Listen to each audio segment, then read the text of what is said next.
Nicholson is here to lend support to his beloved Lakers. Jack comes to town for the first time in the middle 3 games. Lakers trying to go home and take Detroit with them.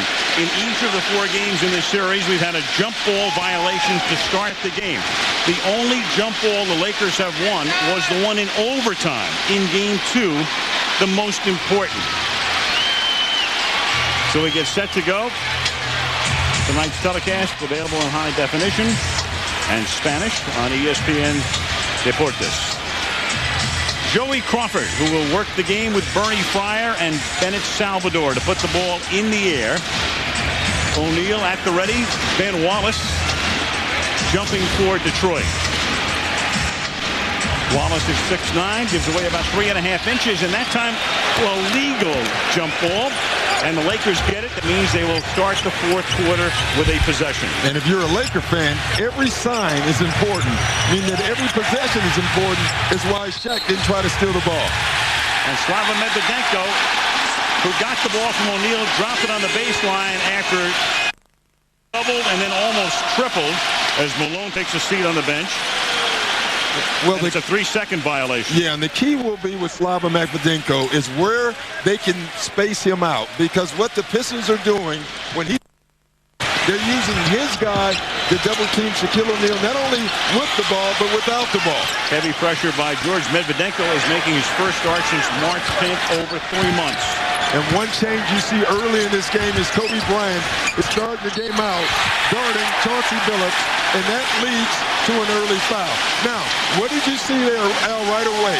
The difference in this series, in my opinion, is that the Lakers have taken a ton of jump shots, and the Pistons keep attacking the basket. Right there, Chauncey Billups gets to the basket, and now he gets to the foul line.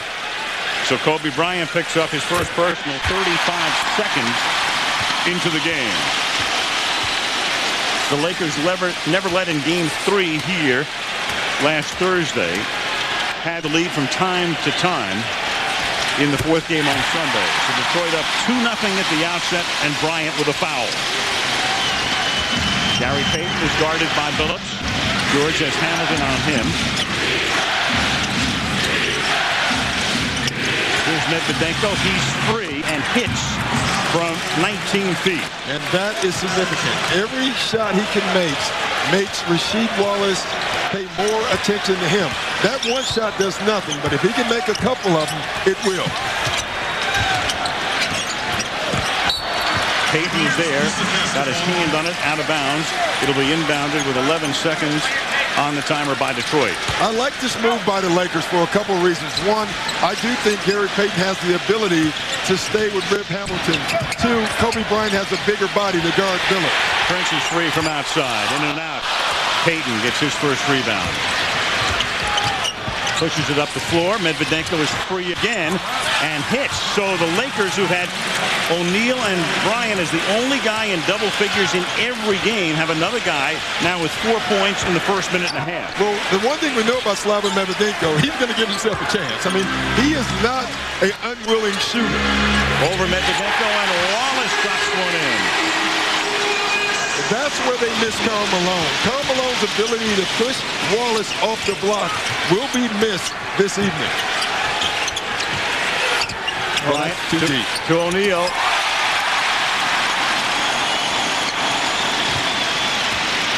Jack misses his first shot of the night after scoring 36 with 20 rebounds and a tremendous performance the other night that was wasted. And Billups has it knocked away by the Lakers. Medvedenko again. Can he make it 3 in a row? Yes, he can. So Slava Medvedenko replacing Malone. You know he can give him the offense that Malone can't. And Doc, as you pointed out, the big question is against Rasheed Wallace. Yeah, and the key for Rasheed Wallace is really stay on the post. He has a habit of popping out off the block. That's where the Lakers would love to see him. Medvedenko tried to front him. Now he gets behind him. And as Wallace works the ball outside, there's a foul here on the Lakers on Devin George. Yeah, and you notice that third one, Rasheed Wallace came at him. Now, this is the 3rd team foul already for the Lakers, and this is what they don't want, is to get the silly fouls, Al. That's where they've been hurt so far. The other night, the Lakers committed 36 fouls as O'Neal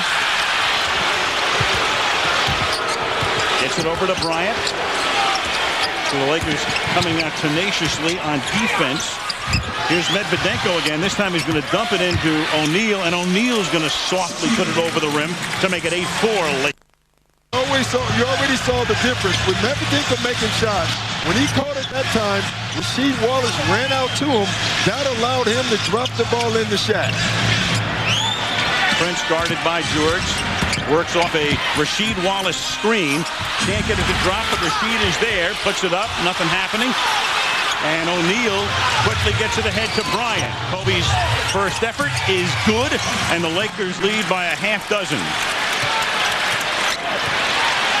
3.5 into the game, and the Lakers, at least at the outset, come out as a team that knows exactly what's at stake tonight. And they're doing two things. Number one, they're playing, and by playing defense, that's allowing them to get in the open court. And underneath, going down hard and drawing that response from the crowd is the angular and very thin Tayshaun Prince. Foul is on O'Neal. That's the first flop flagrant I've seen. You know, usually they're just flops, and he was hit hard.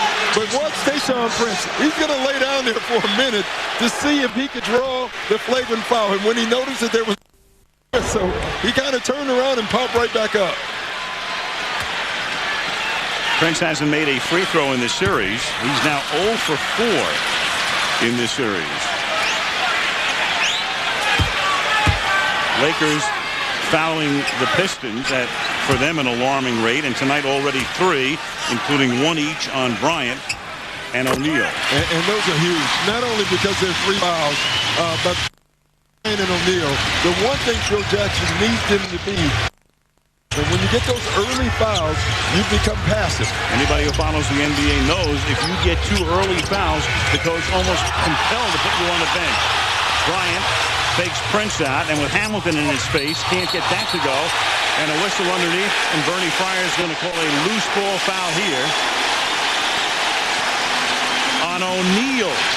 And so that's 2 already on Shaquille O'Neal, 4 minutes and 2 seconds into the game. Exactly what the Lakers didn't want. 2 fouls on O'Neal. More importantly, 14 fouls. Now, for the rest of this quarter, they are in the penalty. And in this situation, Jackson, of course, minus Malone, has to leave him in. And then Wallace drives to the hoop, and Ben gets the gong from the guys upstairs as he drops one in to make it 10-7. Well, Ben Wallace knew that Shaq couldn't get in his way because of the 2 fouls. Here's Medvedenko again. O'Neal trying to tip it up.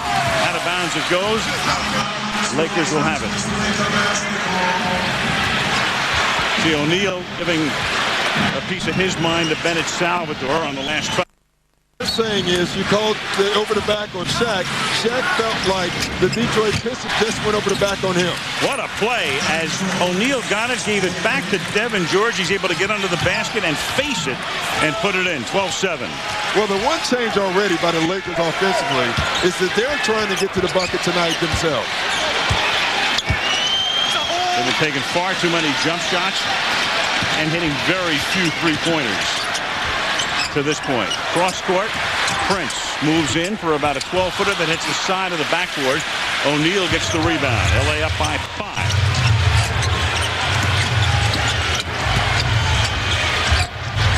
Medvedenko to Shaq. Medvedenko again. And that time, his worst effort of the night. So he starts out hot. Then he hits the rim on one, and that one barely grazed it. And the key for him is that he has to keep shooting. Hamilton. And knocked away by Payton. So Gary Payton got a hand in. Payton, who's been eaten up in this series by Billups, makes a good defensive play for the steal. I got to tell you, I like Payton's look tonight.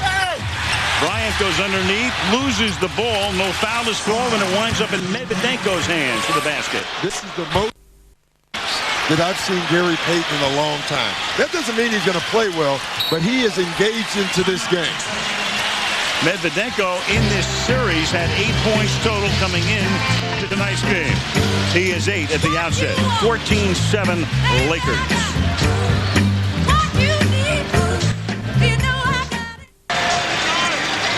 back in Auburn Hills, Michigan. Slava Medvedenko has already scored 8 points. Amazingly, Kobe and Shaq, as we mentioned before, the only Lakers in double figures in 4 consecutive games. How unusual is that? Well, this league's been around 58 years. That's 42,000 plus regular season games, about 3,000 playoff games. It's never happened. Never. That's an unbelievable number. Shaq comes out of the game here, and from the corner, it is Tayshaun Prince for a long 2. So O'Neal with 2 fouls out of the game. They have Brian Cook in the game. Here's Kobe now. Kobe draws a crowd. Boy, he sure does. Yeah, what else is new? Medvedenko trying to get into double figures, and Medvedenko gets fouled as he works the baseline, and that will be the first foul, and that's Rasheed Wallace. Now, Wallace has been in foul trouble in this series. In the first 3 games, he barely played in any of the second quarters, and then the other night, he stayed out of foul trouble and had a great night. Yeah, and that was why he had a great night, because he was allowed to play the whole game. Cook missing. See, that's the one thing Cook can do. Now, you're wondering why Phil Jackson takes Shaq out. Well, he has 2 fouls. That's number one. I think the other reason is they have a 5-0 3-point lead, and he's going to look at the scoreboard and watch it. And as long as the Lakers have a lead or even get down just a little bit, he can afford to sit Shaq. That was Rasheed Wallace, and that's Bryant. Ball comes out to Devin George. Bryant again, and Bryant gets pushed by Chauncey Billups. I mentioned the other night, the Lakers had 35 personal fouls in the last game. The Pistons 20. That was the largest difference between the number of fouls for 2 teams in any game in the 58-year history of the NBA Finals. We'll be at a lot of them at the end, but still, it's been the story of the series. Yeah, it really has been. And the reason it's such a big story, Al, is because the Lakers led the league in free throws. Cook made a terrible pass, but it came back to Bryant. And then the call is against the Lakers. You know, that's why you don't play rookies, honestly. And I hate to be so harsh. But first, the pass. I mean, you're in the World Championship game that you can be eliminated. You get on the floor and you throw a no-look pass to another big. I mean, that's number one. And then to commit the foul after that, you know, Phil Jackson is thinking, that's probably why I don't play young guys in finals. Phil's also thinking, how bizarre is this? I've got 4 Hall of Famers and a 5th Beatle to start the season. I'm in an elimination game, and I have to have Cook in the game early. I have to have Medvedenko in the game early. I've got Malone in street clothes and Shaq with 2 fouls. Yeah, and that's a tough situation. But one of the things Phil Jackson talked about early in the year is how much he enjoyed working with Cook and Luke Walton. He thought that they both would be excellent players. I don't know if he knew that he would need them this early. 6 straight points for Detroit. 7-point lead is now 1. Bryant guarded by Prince. Shoots over him. Doesn't drop. Big Ben high for the rebound. Now the Pistons can assume the lead here. Billups puts it on his hip, goes all the way. That's the bounce. So Shaq goes to the bench, and the Pistons are on an 8-0 run. And that's not a coincidence. They're struggling scoring on one end, and the Pistons are attacking the basket on the other end because they know there's no shot blocker. Shaq has been on the bench in this series 20 minutes. In those 20 minutes, the Pistons have outscored the Lakers 40-19. Jackson takes a timeout. Pistons have the lead. To depend upon him. Right now, I think we're feeling really pretty good about it. Kobe's guaranteed the fact that we're going to win. That in itself says something about it, and I like the mental attitude of the ball club. He was talking about Shaq and wasting that performance, and they wasted their lead here. 8-0 run in a little over a minute and a half that Shaq was on the bench. This play resumes, he's back in. Yeah, and I thought that what Phil was doing was right. He was going to wait, look at the score. Now they're down. He puts Shaq back in. I think this is a huge, key part of the game right now for Detroit. They have Shaq in foul trouble. They have the Pistons. They have the Lakers in penalty. They must keep attacking this basket. And that was Devin George with the slam to make it 16-15. Meanwhile, Kobe Bryant for the Lakers has started out cold again. Kobe 1 for 5, hitting only 38% from the field in this series. Prince all the way. Drops it in. See, they know that Shaq can't help. And if he does help, they're going to throw their bodies right into him. So it'll be interesting how Shaq handles this. And that'll make Prince very effective as well. He loves that move. Goes to the lane and puts it in. Shaq misses, gets his own rebound, and stuffs it back in. Even a passive Shaq is aggressive. Even a passive Shaq is effective. You know what I mean? And a passive Shaq who knows his season could be over. And Shaquille with 2 early fouls. Payton guarding Hamilton. Who puts it in over Gary to make it 19-18. Leads Seesaw. That's the one area where I think Rip Hamilton is going to have to take advantage of Gary Payton, and that's his size. Payton losing it. Stolen by Wallace. He's out in front all alone. 21-18 on the steal by Big Ben.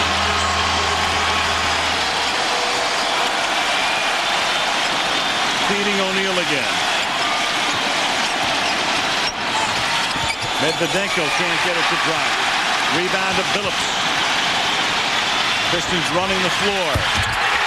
Score it. Hamilton. 23-18. Crowd roaring. 5-point lead coming down to 2 minutes to go in the period. Pistons 12-4 run here. Inside it comes. And the foul here. Foul is on Corliss Williamson. And first the steal by Ben Wallace. I was really surprised no one tried to track him down and give him a foul. And then you saw Devin George at the bottom of your screen with an opportunity to get in spot and take a charge, and instead he moved out of the way. Those are the little things that are really hurting this Laker team. And one of the things Larry Brown said is we want to run on the Lakers as much as possible. That was a non-shooting foul. He started with 14 on the timer, and Kobe Bryant pulls one of his patented moves by driving through traffic to the hoop. 23-20. Luke Walton has come into the game. He provided the fuse that lit the Lakers in the second quarter in Game 2. And right when Luke comes in, Corliss Williamson is in, and they're going to post him up. O'Neal gets the rebound. Bryant, 4 points to this point. Payton will drive. Jump hook from the lane. Lakers cut it to 1. Gary's first 2 of the night. A drive by Kobe Bryant. A drive by Devin George. A drive by Gary Payton. This Laker team right now is playing differently than they played all series. Have to. Work it out to Hamilton. 6 on the timer. Williamson would have counted. He'll go to the line. You know, I was thinking, Doc, in this series, the 4 games, you have 4 quarters and an overtime period. There are only 2 sections that I can remember the Lakers dominating. One was the Walton part of Game 2 late in the first half, injecting the energy. The other was the overtime period. Apart from that, it's been either the Pistons or neutral. But the Lakers have had control of the pace and tempo so few minutes in the series. Yeah, actually, this is the only time. As crazy as it sounds, it's a 24-22 lead by the Pistons, but this is the first up-tempo basketball that you've seen in this entire series. So if you're Phil Jackson, you're looking at the score, you know you're down, but you got to think he likes this tempo much better. There's more driving to the bucket, and there's more running in the game and open court basketball. That's the way the Lakers actually want to play. Williamson drops 2. It's the most points scored by either team in the first quarter in this series. The 25 for Detroit. Bryant, Prince on him. Kobe in the lane, drives, gets fouled. Bryant draws the foul. The foul is a 2-shot foul. The Pistons now have committed 14 fouls and the Lakers 6. And it's obvious, Al. I mean, it's obvious watching this Lakers team play tonight that Phil Jackson has told them, guys, I can't fight for you about fouls if you're going to keep launching jump shots. You have to get to the foul line. You have to drive the basketball. And eventually, if you drive, you will get to the foul line. 25-23, that's their first free throw of the night. Shelly Brown, Larry's wife, who is a lot more nervous than Larry. I can guarantee you. I don't know. Larry hides it. Larry didn't look too calm in that office before the game today. But Larry's always Larry. True. That is Larry. 25-24 Detroit. Eldon Campbell. Walton comes over to help. Way back outside to Hunter. Now Campbell.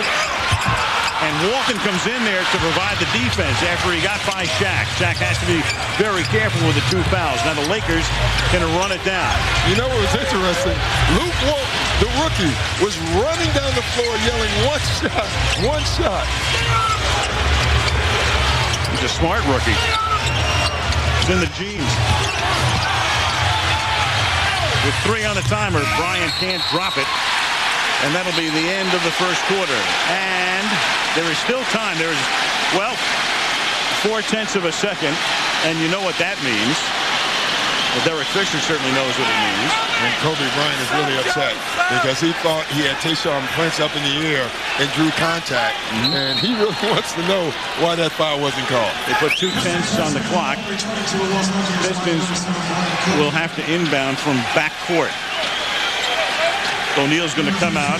They're not going to take any chances here, even with 6 tenths. That would be a horrible third foul. Well, there's a lot of time. We know that with 6 tenths. 2 tenths more than you need. Prince looking to fling it down the floor. Does down the baseline here. Hunter puts it up, and at least he got the rim. No foul call there. Bryant goes off the floor. Asking Bennett Salvatore if he's going to call any fouls when he's shooting tonight. Larry Brown working Joey Crawford. Detroit, good first quarter. Pistons leading the Lakers 25-24 in Game 5. You're watching the NBA Finals on ABC Sports Championship Television. Goodyear Tire and Rubber Company reminding you to enjoy the drive on Goodyear's new Assurance tires. That's the Palace of Auburn Hills. It's about 32 miles from Detroit. Kid Rock and Hank Williams. Hank, are you ready for some hoops? Yeah, boy, that's a heck of a combination right there. I would say. Interesting duet they could provide us with. 25-24, second quarter. Al Michaels, Doc Rivers, Michelle Tafoya, and let's check in with Stuart Scott. How interesting in the last time out, Larry Brown did acknowledge to his team that Shaq has 2 fouls, but he also said spread the offense, meaning make sure you continue to run our offense. He even looked at his big man and he said, stop trying to get the fouls, try to score. Al? Thank you, Stuart. And that is really significant because what players and teams do, they focus so much on trying to draw the foul on Shaq that it actually takes them out of their rhythm and their offense. That was Williamson dropping in the first points of the period. Kareem Rush is in the game. So is Derek Fisher. And Kobe has the ball stolen. Pistons rush back. Hamilton drives in. And Rush commits the foul. Pistons just forcing the issue in this entire series. Moving the ball around, getting through the middle, forcing the Lakers to commit fouls. Yeah, they really are. They're getting so deep with the dribble penetration that either you foul them or you give them an easy 2. And that's been their game plan throughout. Now, the only change so far in this game and in this series is today or tonight the Lakers are trying to do the same thing. Even that last shot, Kobe Bryant got it stolen from him, but he is trying to attack the basket. I think that's the right thing if you're the Lakers. Hamilton misses the first of 2. Phillips is the leading scorer with 6. The Pistons, you talk about spreading it out and balanced scoring. They have 6 guys who have between 4 and 6 points. The Lakers, meanwhile, have Bryant now with 6. Medvedenko had a quick 8. He's on the bench right now.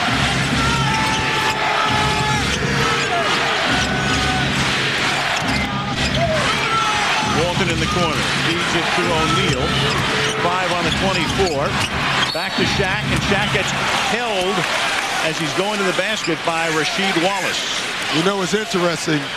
I don't think Larry Brown wanted that, you know, because it was Rasheed Wallace. You know, he needs Rasheed Wallace to stay in this game. Now Rasheed Wallace commits the foul because Shaq gets so deep, and it saves him a bucket, but it hurts him because Wallace has to come out of the game. For the fourth time in 5 games, Rasheed Wallace has to take an early seat with his 2 fouls. Shaq tries to hand off to Kobe, and Lindsey Hunter got in between them to commit the foul. Here's Michelle.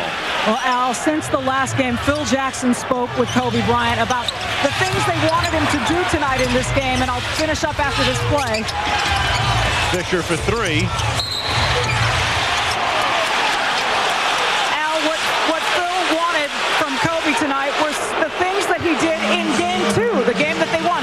Play off the ball, get easy baskets, move without the basketball, be a distributor, and when he does have the ball, distribute the ball, and then the game will come to him. That's what they're looking from Kobe Bryant tonight, guys.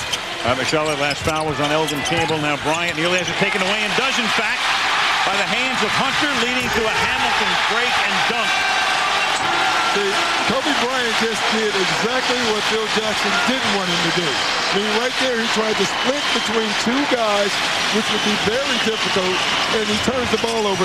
That's his 2nd turnover now for buckets for the Pistons because he's trying to force the action.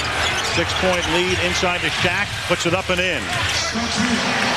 But if you're the Lakers again, it's a 4-point game, and now the Pistons have 3 team fouls early into the 2nd quarter. And the Pistons are hot after they were down by 7 in the first quarter. They scored on 12 of 14 possessions. Williamson is guarded by Kobe Bryant. And reaching in is Derek Fisher, and he's going to get called for it. Back to the steal by Hunter and the Hamilton breakaway. I mean, again, you can see Kobe Bryant trying to force the action, and that's the 2nd time he's tried to split between guys. And that's what Kobe Bryant does extremely well, except for the Pistons now know that. They're playing them for that, and that's the 2nd turnover for bucket that he's caught. Hunter out of the corner, and Ben Wallace in perfect position to grab the rebound. He's as good as it gets off the glass. He is. And those hands are like glue. When they touch his hand, it sticks. Williamson missing. Man, I just love to watch the way Wallace sets up, especially on those shots in the corner. He knows exactly where to be for the rebound. Perfectly positioned. Fisher from deep outside. Got it. 3-pointer to Derek. Saluted by Malone. It's a 1-point game. And again, great ball movement. And on that shot, Fisher didn't hesitate. Fisher, one of those Lakers playing hurt. Half the roster playing hurt, but playing nonetheless. Hamilton throws it away, and now Kobe's on a break, and Kobe's going to put this one in, looking to see where Hunter was, seeing if he could get a 3-point play out of it, and it's 31-30 Los Angeles. I think he didn't think Hunter could catch up to him, and he did. So this is a big foul here. Again, you know the silly fouls that Phil Jackson talks about away from the action. That is what just happened. And this is why the Lakers have been in penalty all series. Can't stay out of their own way. 31-30 Los Angeles. Now you tease my plug one style and my plug one step control. You plug 1 and 2. All right, Doc, I'll see you. I've got 2 jacks. What do you have? I have 1 right there. 1.5 jacks. Well, Jack on the right, the two Wallaces of sorts. Jack Nicholson hitting the road. Brave man Jack Nicholson is, you know. I remember he went into Boston one time and braved the elements also. My first Boston reference of the night. In a while, I like that. Doc, of course, will be the coach of the Celtics next year. Game of runs right there. Lakers started hot. Then Shaq sat down for a minute and a half, and the Pistons were off and going. And now after Fisher committed the foul on the inbounds play, which means Ben Wallace is at the line for 2. He makes the first. Fisher working on Jackson's behalf with Bennett Salvatore. And if you're wondering why they're shooting free throws, Al, it's because the ball had not been inbounded, so it's an automatic 2 free throws. And there's Kobe Bryant again attacking the basket. Now, that's a good thing. You want him to do that. What you don't want him to do is try to split and force the action. And turn the ball over or commit an offensive foul. That foul on Hunter. Game tied at 31, 8:45 to go, first half. Fisher gets it back into O'Neal. Can't get it. Hunter comes away with it. Campbell. Pistons love to force the ball up the floor. One of the reasons is it makes Shaq work that much harder. Yeah, it's like chopping a tree down. They say it may not give them make a big deal for the first 3 quarters, but by the fourth quarter, they don't think Shaq can keep running. Hamilton gets free. Back door. And that's a rare sight that you will see Rip Hamilton driving towards Shaq and Shaq getting out of the way. But that's because of the 2 fouls. Bad pass, and it results in nearly a Piston basket, but at least they go to the free throw line. Well, I tell you, talking to Phil this morning, one of the things, 2 of the things he said we couldn't do is, 1, we couldn't make silly fouls. They're making them. 2, he said we cannot turn the ball over and then allow them to get easy buckets. And they are doing it at a high rate right now. They turned it over 7 times in the first 16 minutes of the game. Log on to the NBA store, NBA.com. A lot of good stuff right there. NBA.com. You know, what Phil Jackson is saying is that he believes that his team has actually played good defense, minus the turnovers, which are easy buckets, and the fouls. Payton comes back in. Kareem Rush departs.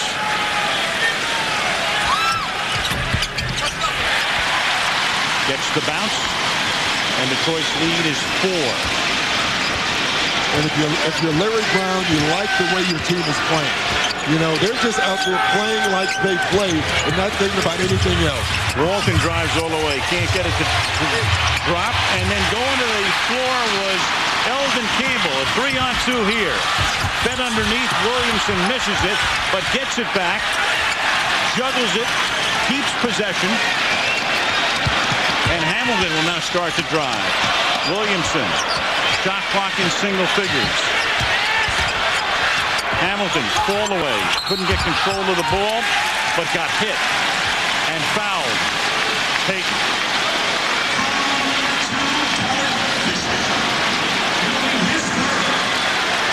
Jackson's up, arms folded, in effect thinking to himself, you know what, that's a foul, but they did it to Kobe before and it's not a foul? That's what I think the Lakers are saying right now. Now, I will say that Derek Fisher and Payton are the 2 trickiest defenders in this league.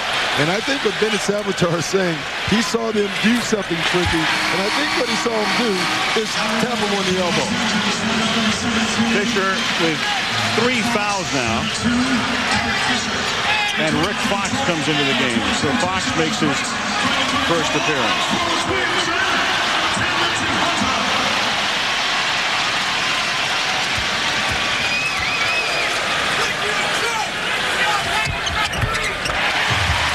And Detroit up by 6 again. So after they had a 6-point lead and the Lakers overcame it, Detroit up 37-31.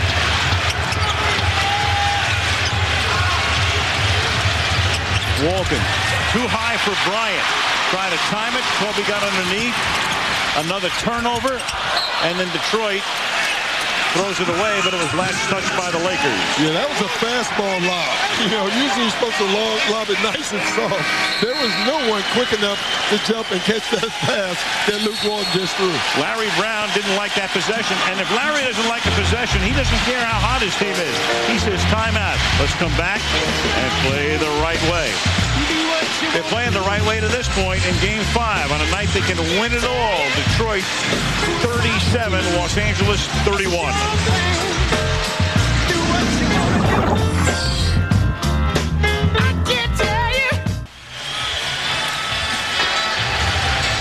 Palace of Auburn Hills. About 10 o'clock local time. The Lakers, as play resumes, on the short end of a 7-0 run in the last 147. The second such run in a short period of time for Detroit. And they'll inbound with 19 seconds on the clock.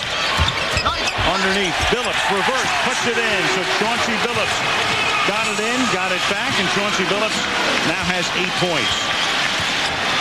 Biggest margin in the game.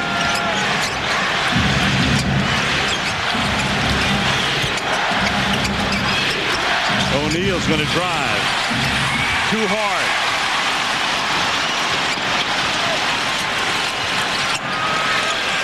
Stolen by Bryant.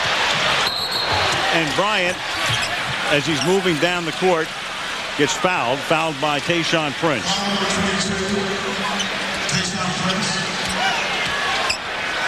I think what they're going to do, Al, is say that Kobe Bryant was ahead of everybody, and they're going to give him a shot and the ball out of bounds. They were near, close enough to a breakaway. And there again, on that last replay, you saw another uncontested layup by the Detroit Pistons.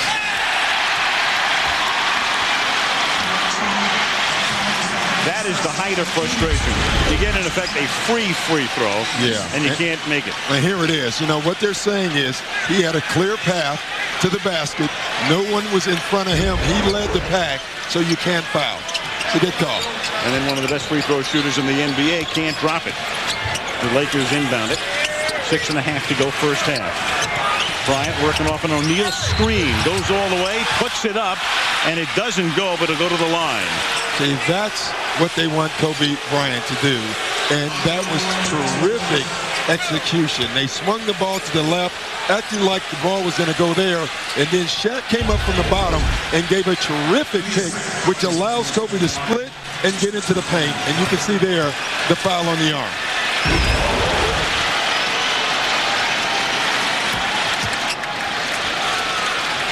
Lakers are now 3 out of 4 from the line. Kobe Bryant is the only Laker who has been to the free throw line tonight. You know what's interesting is Kobe Bryant is the one Laker that has probably been the most surprising that hasn't gone to the line in this series. But to me, the difference is tonight, Kobe Bryant is not settling. He's attacking the basket. Attacking, and of course the Lakers will tell you on the other side, they're just not getting the calls.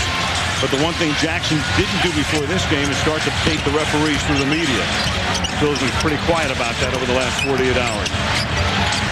Or 40 anyway. Yeah, he had to say after game 4. Hamilton misses. Medvedenko back in the game and takes it off the glass. I think Phil Jackson likes this switch with Kobe Bryant guarding Phillips. Bryant, too hard. Prince, behind the back. Great move to get by Bryant. Does it again and can't get it to drop. It'll go to the line. 2 behind the back dribbles. And again, getting all the way to the bucket. Every long rebound, every turnover, the Detroit Pistons have pushed the ball up. And if you don't stop the ball, they're going to continue to go until they get all the way to the bucket.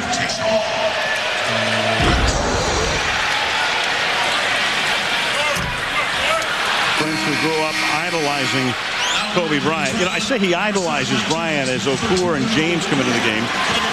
There's only a couple of years differential, but Kobe's been playing in the NBA so long, and Tayshaun Prince wound up going to college for 4 years. I guess you become an idol. Yeah, you do. And Kobe became an idol pretty quickly in this league. There are guys in their 30s who idolize Kobe. 7-point Detroit lead. 5:40 left in the half. Okur guarding O'Neal, who gets it back from Medvedenko. Puts it up, gets fouled. See, again, Shaq being patient. They're moving the ball. They're attacking the basket. I think one point has to be made about this free throw discrepancy, Al. You know, the Lakers led the league in free throw shooting most of the league all year because they led most of the games and teams went to Hack-a-Shaq. They've never had a lead in this series, so the Detroit Pistons really haven't had to go to Hack-a-Shaq, and I think that's one of the big differences in this series. That's anathema to a purist like Larry Brown as well. He doesn't want to do it. Free throw attempt differential, as you can see, the difference in the finals as opposed to the regular season in the first 3 rounds. Medvedenko got the rebound after 2 O'Neal misses. Now Bryant puts one up. Kobe stays cold. Bryant is 3 of 10 from the floor.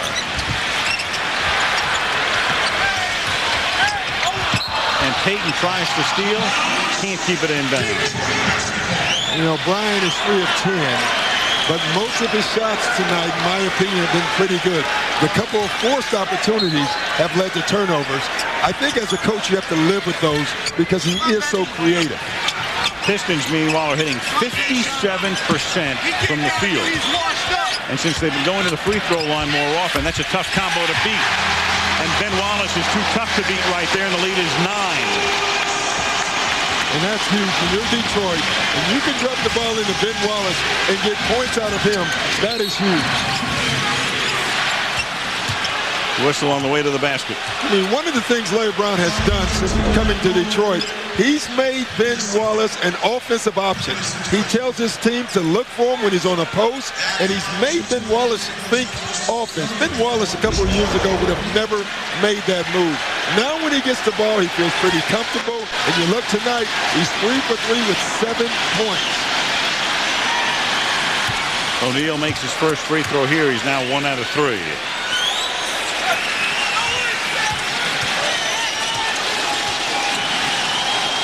Lakers had an early 7-point lead. There's Wallace tipping it to himself. Great body control, kept it inbounds. His huge hands. Able to pot. And then Detroit tries to cash it. Wallace. Wow.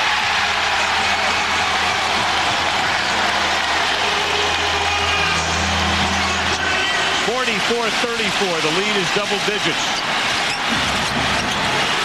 Jackson not calling a timeout. Phil believes in conflict resolution. They got a lot to resolve right now. And Kobe got blocked and fouled. And boy, I tell you, that was close. That was real close. Because Mike James almost got there and slid up under Kobe. He watched his foot and see if he was still moving at the very end. He was. That was an excellent call. But boy, that was close. I think if Mike James didn't try to draw the contact himself, he would have had a charge. Bryant now 5 out of 6 from the free throw line.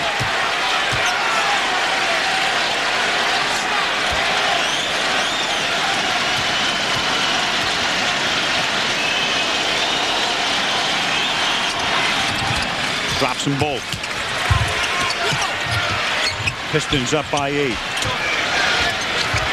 Fox picks up Prince in backcourt.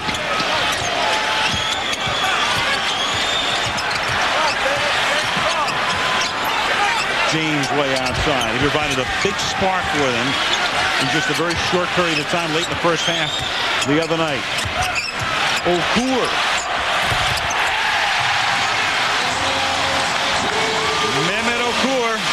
And Medvedinko right now, even though he's giving them some offense, is a defensive liability for this Laker basketball team. He's getting scored on from all angles.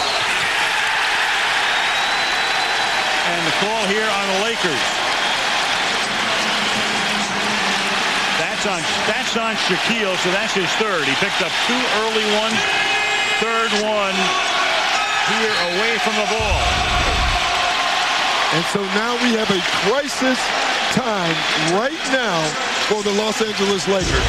They have 3:36. They're down 10 points, and they probably will not see Shaq the rest of this half. This is key. Jackson left O'Neal in the last game of the Minnesota series, the conference finals, and he picked up a 4th foul in the first quarter. From the corner, in and out from Prince. Medvedinko gets the rebound. So O'Neal on the bench. Malone in street clothes. Fox posting Prince. Turnaround off the glass, and Rick banks it home to make it an 8-point game. And Rick Fox has been begging to play. You know, one of the points he made, it was pretty interesting. He said, hey, everybody else is playing injured. I would like to play injured also. And, you know, when a player like him asks to come in, it's pretty smart that you see Phil Jackson play him in. Wow. We're looking every which way. Coffee safe, water safe. But the Lakers are in danger. Pistons lead by 8.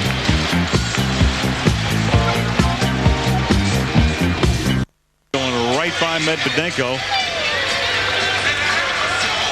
putting one in from about 10 feet. And what Ben likes to do before the game, as we know, Doc, is take the big ball, take a bigger ball, and try to make baskets with it. It's kind of like being out on the putting green. You know, you have those tiny little holes. I knew where you were going. Of course. Well,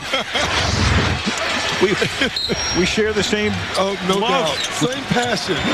You know, it's funny, too, because that ball was really invented for ball handling. Ben Wallace has turned it into a shooting gimmick, which some guys do use it for that, and it's really paid off for him. Working tonight, and there he is again. Big ball, small ball, and that was after they had about half of the 24-second clock to work with on the inbound. 10-point lead. Phil Jackson was telling us earlier today one of the things the Lakers had to do was hold their turnovers to 8 or less. The Lakers have already turned the ball over 9 times in the first half. And the reason he's saying that is because he says that they played pretty good defense in half court. What they can't do is give Detroit easy buckets, and that's exactly what they've done. Cook gets doubled in the corner. Nowhere to go with it. 4 on the shot clock. Out to Rush. He's got to shoot. He does at the horn and makes it. Kareem Rush, who was so big in the clinching game against Minnesota, with 6 3-pointers. Boy, that was a huge bucket, and it was amazing how unrushed was. Did that make sense? Perfect. Doc, that's why you can't coach. You got to come back here next year. From the corner. A 3-pointer for Okur. Big answer's big.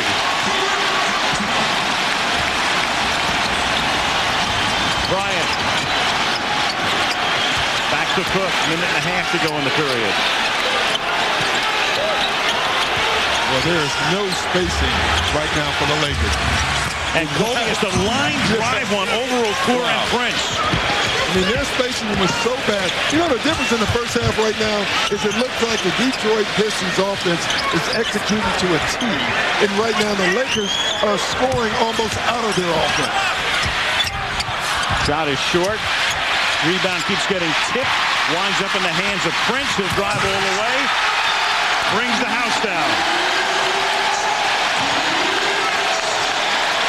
The Pistons in this series just eating the Lakers up on the offensive glass. And that's length and athleticism coming together at the same time on that last possession. The ball stayed up in the air, and they got both. 20-second Laker timeout.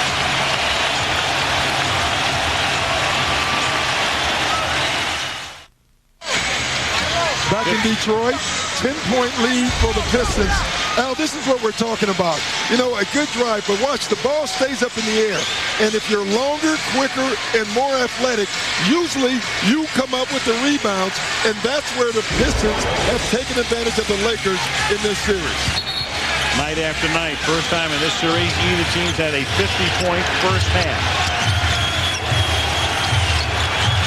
Bryant puts one up. Well, I think the Pistons love when he settles. They love when he settles for that fadeaway jump shot, even though it is one of his staple shots. With Tayshaun Prince's length, they will take that shot all game. Pistons eating up the Laker defense. Okur drives, softly puts it in. And they lead by 12 with Shaq on the bench, Malone and Sivvy. And a game away from elimination. Okur has 7. Medvedenko will drive to the basket and get fouled on his way to the hoop. You know, in a perfect world, if you're Phil Jackson, you would have loved Medvedenko to back it out and take the final shot and just have a 4-second differential. But you can't pass up layups right now when you're down 12. Third foul on Okur. Medvedenko makes the first. WNBA coming up Saturday. The Detroit Shock, they are the champions and owned by Bill Davidson, who's seeking this title. He has that title in the Stanley Cup. The Tampa Bay Sacramento is the opposition Saturday. ABC. Well, I've heard of the Tiger Slam. I guess this would be the Davis Slam if he gets this. Medvedenko trying to become the first Laker apart from O'Neal and Bryant to go into double figures, and that's a small consolation to Phil Jackson right now because his team is going to go into the locker room trailing in a season in which they were built to win this title. And this year only. Because it'll be a different team next year. And the Pistons right now trying to make it a dozen points if they can. And James puts it up and doesn't have it. And it only a fraction of a second left on the clock. It's the largest halftime lead for either team in the series. So Detroit fell behind by 7 early. They put Shaq on the bench. They caught him. The lead seesawed a little bit. And now Detroit with a great run in the second quarter. They outscored the Lakers 30-21. And Detroit leads 55-45 at the half. We go to Stuart Scott. Ben Wallace, 11 points. You guys are shooting over 60%. You're the Pistons. You don't shoot 60%. What's going on? I mean, that's what confidence do for you. You know, we got some stops. We was able to get some clean looks. And tonight, the shots just falling for us. Why are fast break points? You guys got a bunch of them. Why are they so important for this game? Because, you know, they got the big fella down inside. And if you slow the game down, allow him to get position, you know, he's going to bang you all night. So we want to get out and make him run a little bit, try to wear him down. 24 minutes away from what could be a championship. What's your biggest concern at halftime? Just that we don't come out a little bit, you know, over-aggressive. You know, we got to stay poised, continue to execute our offensive set, continue to get stops, and allow the game to come to us. All right, Ben, appreciate it. Good luck in the second half. Al, let's go back to you. Thank you, Stuart. The Verizon Wireless halftime report comes your way. The commissioner will be interviewed. David Stern will be along to talk with the guys upstairs as the teams retreat to their respective locker rooms. Detroit is on top 55-45 as they try to win their first title since 1990. Halftime in Auburn Hills. You look down at the Palace of Auburn Hills where the Pistons may win a title in Detroit for the first time ever. Ben Wallace, 5 of 5 from the field in that first half. Pistons, as Al mentioned, not only a series high, but a playoff high in the first half, 55 points. Some of the sounds of Motown, the Great Temptations, midcourt entertaining the fans who have seen some good moves in the first half from the other guys from Detroit.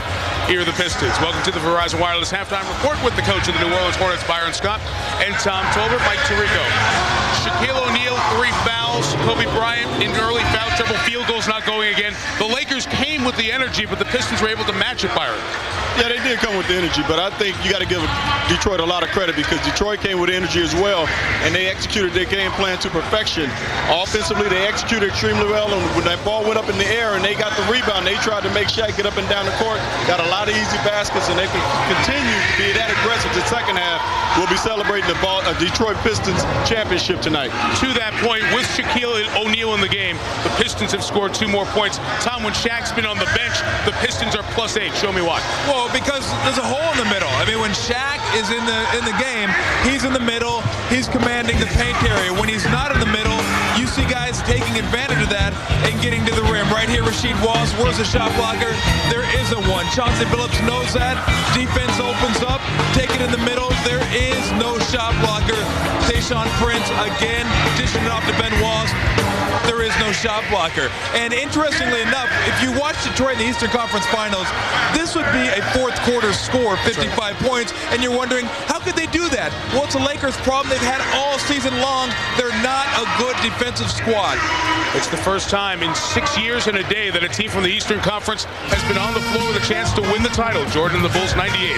Last time that was the case. Kobe Bryant, 4 of 12 in the first half. He and the Lakers down 10.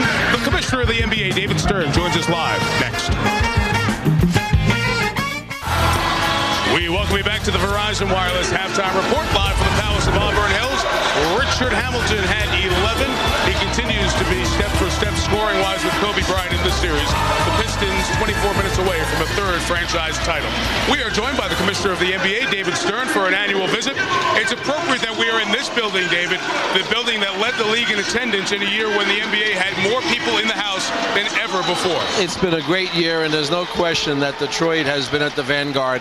And they have a very young group of fans here. It's fun to see. There are a million great stories in the NBA in our couple of minutes. Let's just get to some of the hot button issues. And let's start with the comments made by Larry Bird to our colleague Jim Gray during an ESPN interview last week. For those of you who didn't see it, Bird made this comment about white superstars in the league, or lack thereof. I think it's good for a fan base because, as we all know, the majority of the fans are white America. And if you just had a couple of white guys in there, you might get them a little excited, but it's a black man's game. You've always listened to your great players during your tenure to hear what they have to say. They have their finger on the pulse of the league. First, your reaction to Larry's statement. Well, I listen to them. I don't always agree with them, as great as they may be. I think that was the conventional wisdom when Larry came into the league in 1979. If anything, the last 25 years, the years of Magic and Michael, Kobe, Shaq, this Piston team, our great American fans love winners and people of great talent. You look at Tiger Woods and the like. On this one, Larry's just flat out wrong. So, in your opinion, does the NBA need a white superstar to help growth in the league? I don't understand how we could grow it. Our ratings were up. Our attendance is up. Our sponsorship is up. Everything is up. On this one, again, Larry is wrong. Great player and evaluator of talent, though he may be. Speaking of ratings, a topic we covered last year, ratings for the finals have been great. A lot of people are watching. Certainly the presence of the Lakers, your flagship franchise, for lack of a better word, helps that. Do you worry, though, that when the Lakers aren't in, it's a notch below in ratings, in excitement for fans? Is this league too Laker-dependent for success right now? I don't think so. I think that the East, ESPN set an all-time basketball record with the Pacers and the Pistons. The clinching game, most watched. I think that we're really seeing a transition. Obviously, people love the Lakers and love to hate the Lakers, and maybe there's a bump. But this, you don't have the attendance that we have, the overall ratings that we have, and everything else that goes with success with just one team. Let me ask you about the Olympics. 8 or 9 players, for a variety of legitimate reasons, have pulled out of the games in Athens in August. You helped save USA basketball by the Dream Team concept. Do you feel in any way a responsibility to get more of your players to go to the Olympics down the line past Athens? We didn't save USA basketball. They were doing fine. The fact of the matter is that FIBA and the IOC asked us to release our players, and we agreed to. And I think it's great that our players have the right to participate in the Olympics and the right not to. But the Dream Team certainly put Olympic basketball in a far different stratosphere. Absolutely, right. But that was really one of a kind. I think that we're going to have a very good team. I certainly think it's up to the individual, but obviously we would like to participate in fielding the strongest possible team. But no arm twisting here. No arm twisting from you? No arm twisting. Age limit. We talked about it last year. You said in a great world, you'd like to see an age limit of 20, perhaps, in the collective bargaining agreement. If that would have been in this year, LeBron James, who's given the league as great a blip in interest as anyone, wouldn't have been in the league. Did it change your opinion at all if there should be an age limit or not? No, because I know that players can play at a younger age. But if that were the case, then there's a great 14-year-old player I know. Maybe we should have him. It isn't about the player who can play. It's about the impact of playing in the NBA on kids who are bouncing the ball at the age of 10 and 11, think they're coming to us, and the increasing number of youngsters who are going to declare because their friends are telling them how good they are, and they're going to fall out. Finally, there's a business reason. In some ways, teams are using their draft picks, and I think they should also have the ability to make certain judgments on more than just potential. Last question. It's been 13 months since Michael Jordan has been directly attached to an NBA franchise. Michael. Remember him, Michael, 23 guy? Oh, yeah, I know him. Is there anything in the works? Do you think there's anything that might happen in the next 6 months that Michael will be back with the team? There's something that's going to happen. I'm not going to put a time limit on it. Michael is traveling the world, doing quite well, but also using his very practiced eye on the business sense to see if there's an opportunity for franchise ownership. Any places you'd like to mention with us right now? No. Okay. But thank you for asking. No problem. Thank you for coming up. Great to see you, David. Maybe we'll see you at the trophy presentation if it happens after the second half. Ben Wallace has done his part to do that. Wallace went 8 of 10 in the clinching game against the Nets in the Eastern Conference second round. He's 5 of 5 tonight. Detroit leads by 10. Alan Dock at half 2 coming up right after this. second half ready to begin. Detroit up by 10 points at the Palace. Al Michaels with Doc Rivers, Michelle Tafoya, Stuart Scott. A lot of different things we can talk about, but again, one of the things, Doc, is the fact that the Pistons are having their way against that Laker defense. Lakers started out pretty good, defending almost every shot, and then all of a sudden they became a sieve again. And that's been a staple of this series. All series long, the Lakers have come out and played defense for, a quarter or maybe a couple of possessions, but they haven't been able to maintain it throughout the games. And this is what you see when the Lakers don't play defense. You see layup after layup after layup. And this is not just this game. It's been the entire series. They're running on all cylinders, 61% from the field, 10 layups, 3 of those are dunks, 11 points from Ben Wallace, who's not an offensive player, and they've had a ton of wide open shots that don't even count as layups.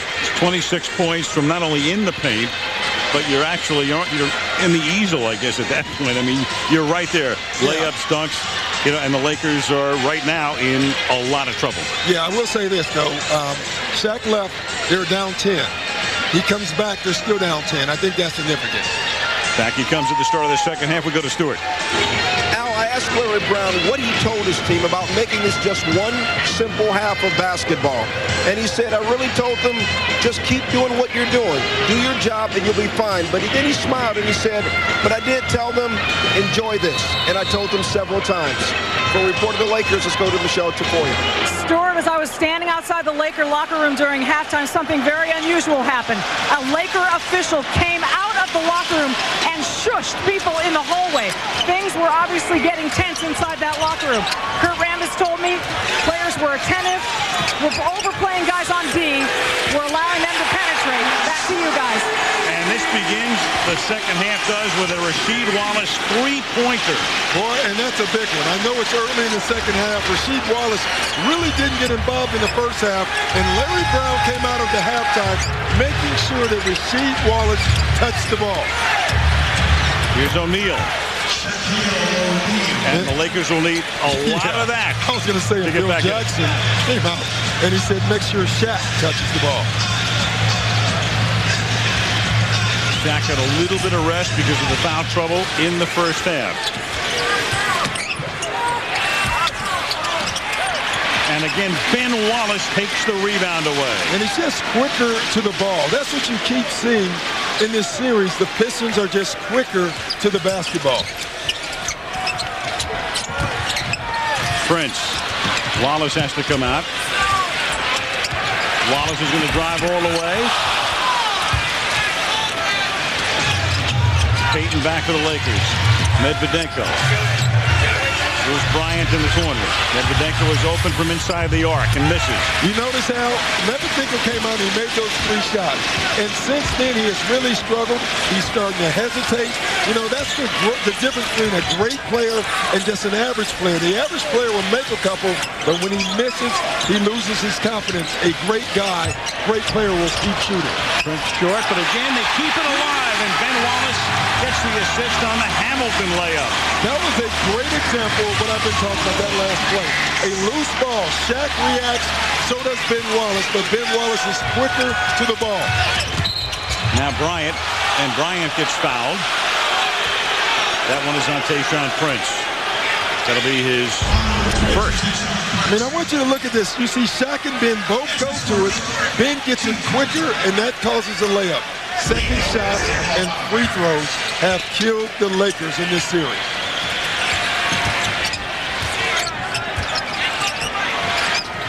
Devin George has that swatted out of his hands and out of bounds. 11 on the clock as the Lakers inbound.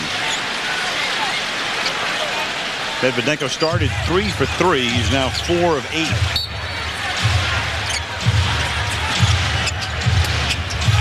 Payton having trouble getting it in, just does. Bryant, 7 on the 24. Kobe goes all the way, left hand stuck. So Kobe Bryant has come this evening and done what he should do, and that's attack the basket. Shaquille O'Neal getting in foul trouble hurt the Lakers. The key for the Lakers in this half is Shaq staying on the floor. And playing some defense.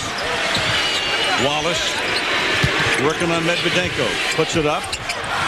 And there again, I have never seen anybody with the instincts of Ben Wallace.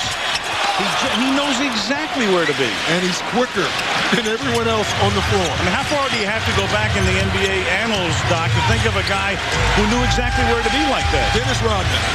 Dennis Rodman. You have to go back that far, I guess. Well, I was hoping you'd go back to, like Arnie Rison or somebody. Here's Devin George. Packed out.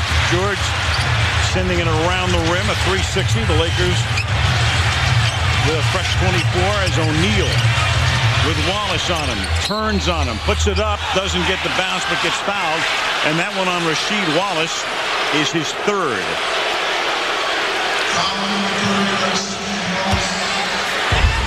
And you can see this here. What they're saying is Rasheed Wallace hit with his arms and his body. I think Rasheed Wallace is thinking right now, I think I was hit with Shaq's body and arms. Shaq 1 out of 4. He has 9 points in the game. Now 1 out of 5 from the free throw line.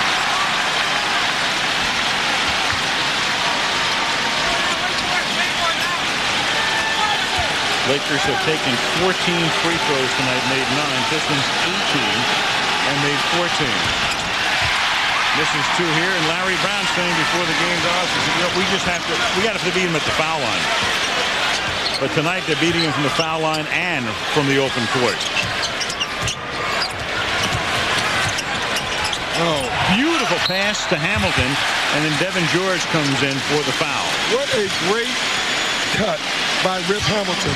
He created the entire play with his movement. I mean, just take a look. Watch him start it out. He goes over. He changes speed. He stops. Payton goes over top. He back cut, and he gets to the bucket. I tell you, he's the guy that you would not enjoy guarding. He's like a hyperactive kid. Renlund. Yeah, I'm thinking the Madison cabinet, yeah. Yes. I mean, it's like a parent chasing a precocious... Exactly. Yeah, I know what you're saying. You can take them to the doctor, but in the NBA you can't. Right. 12-point lead.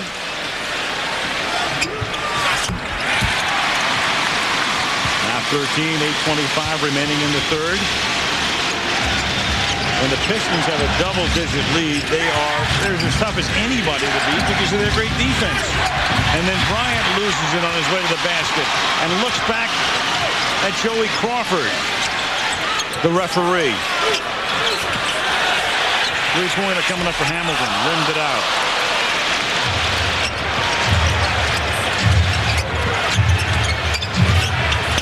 Payton has 2 points tonight. George passes up the 3, sends it into Shaq, and he has the easy layup. O'Neal now goes into double figures with 11 points. You know, it's an 11-point game. And now I get the sense that the Lakers are still in this game.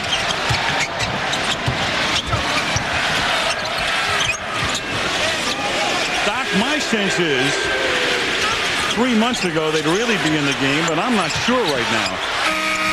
And a 24-second violation. I say that only because of the dominance of the Pistons in the series. The Lakers keep living on the edge. They've taken themselves right to the precipice right now. Phil Jackson has to mix and match and play a makeshift lineup. And Larry Brown is making all the right calls. Well, you really have. But when you look at this game right here, I'm looking at the way the Lakers are playing. They look like they're aggressive. They're taking it to the bucket. They're drawing fouls in the half. They might have a chance of getting penalties first in this quarter, which would be different. I tell you, this game is becoming really dangerous for the Pistons. They called that on Rasheed Wallace. You saw Ben Wallace put his arm up as if to say, call it on me. And they've called it on Rasheed, so well, that's 4 on him. Yeah, and that's because it was on Rasheed. And what Ben Wallace was trying to do was sell to his team or to the refs that the foul was on me. No so this sale. Is the first time now that Rasheed Wallace has gotten in trouble in the second half. Right. So he picks up his 4th. with 19 minutes and 5 seconds remaining in the game. And O'Neal picks a pretty good time for the Lakers to make both. Single digits now, 9-point game. Double teamed in backcourt. And Devin George runs away and goes, come on, we had him. They call it on George, and Billups goes down as George picks up his third foul. You know, it's funny. Billups looks down and said he slipped on the play, yet the foul was called already. Phil Jackson has never lost 3 playoff games in a row. They'll have to pull one out here to keep the series alive. Hamilton. Ben Wallace went high in the air. Prince couldn't put it in, and O'Neal fights for the rebound and has it. And the foul is called on Tayshaun Prince. And now the Lakers are starting to amount the fouls. They're going to have a chance to be in penalty. That's 4, so 1 more, and the Lakers will go to the line for the rest of the quarter. 6.5 to play. Payton, little fall away, doesn't go. Ben Wallace with the rebound. That used to be Payton's staple move. And you can see most of those shots now are front of the rim, which indicates tired legs. And guard Rip Hamilton will do that. Hamilton can't get there, but Campbell does. Rip Hamilton calls that play with the dribble penetration.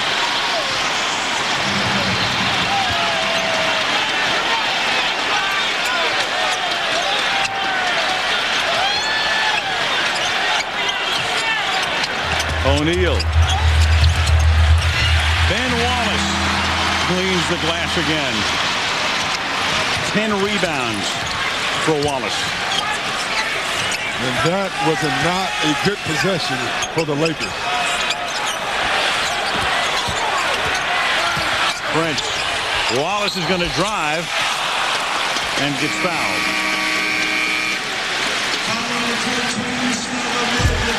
.535. We'll go to the line when we come back on the other end of this break. The Pistons.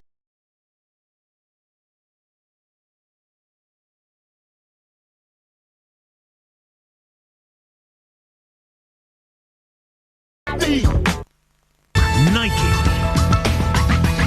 and Walt Disney Pictures around the world in 80 days starts tomorrow.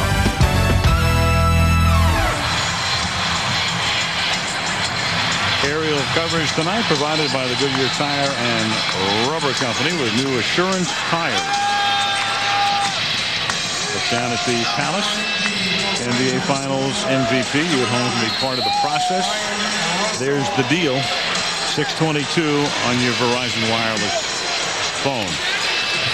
Crowd got into it with Jack Nicholson. They would show him, and then Kid Rock on the other hand. Yay, boo, and all that stuff. He might be the coolest celebrity on the circuit. Jack? Got a lot of practice. Yes, he has. And he's a great guy. Now, I'm looking at the Laker lineup. Phil Jackson told us one of the things that he might do is go small. And I think he used the word ultra small, and he's done it. Brian Russell right now is in the game at the power forward position. Michelle, what went on in the huddle?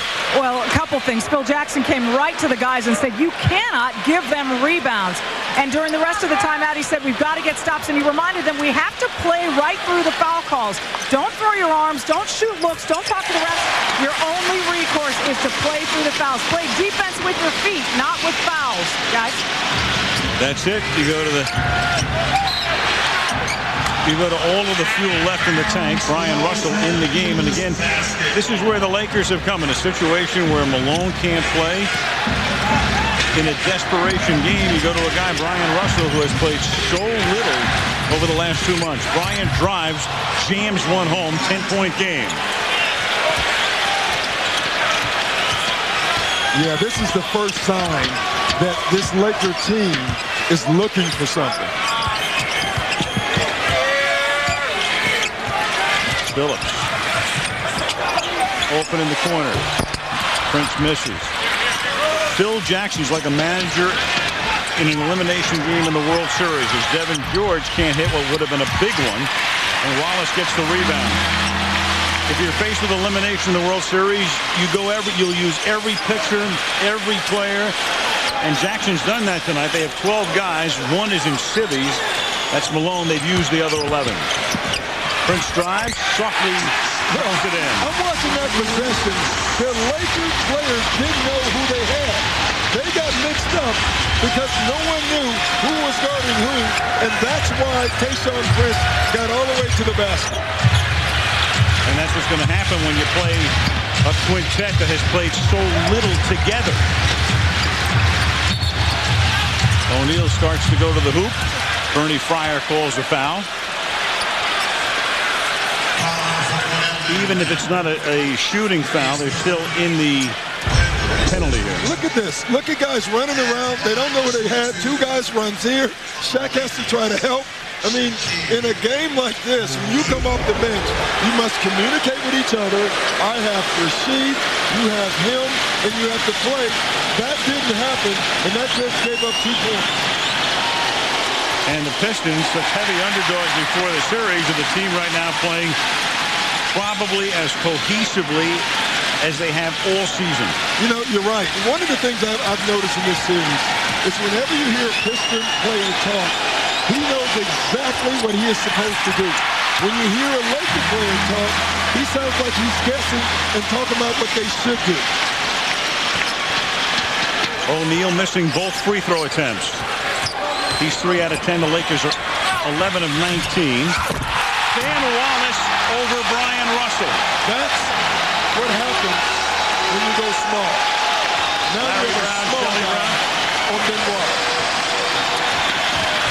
Kobe loses the ball. There's no foul in the lane. Here's Phillips on a drive. Got it. Goes to the line.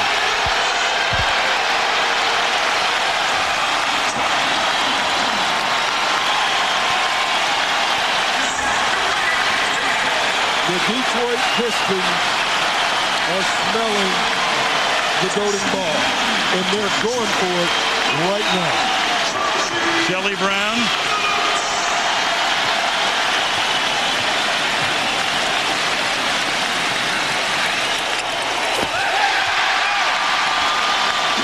A 17-point lead.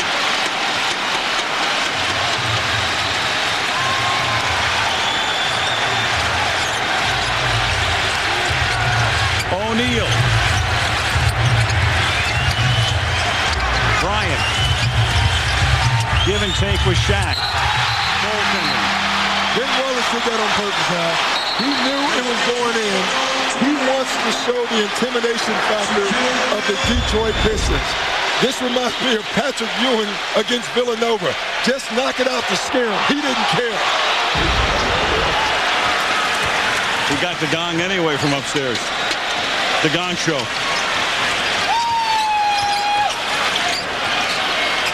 Phillips throws the ball away. Phillips is going to contend that it was touched by a Laker. I thought it was deflected, to be honest. You know, from our angle, it really looked like it was deflected. Ball took an erratic hop. Lakers now. Bryant outside. Payton has the ball. Looks Kobe's way. Goes inside to Shaq. Slam dunk. 72-59. Under 3 to go in the third. Larry Brown a little nervous again. Well, I think they're going to be nervous until it's all 0 on the clock. But right now, Larry will be. Yeah, they're playing good basketball. Prince. I tell you, Tayshaun Prince has been more aggressive than I've ever seen him, and Devin George has just picked up a technical foul. Terrible time. In addition to a personal foul. Fourth foul on him. 2:36 remaining in the third. Detroit by 13.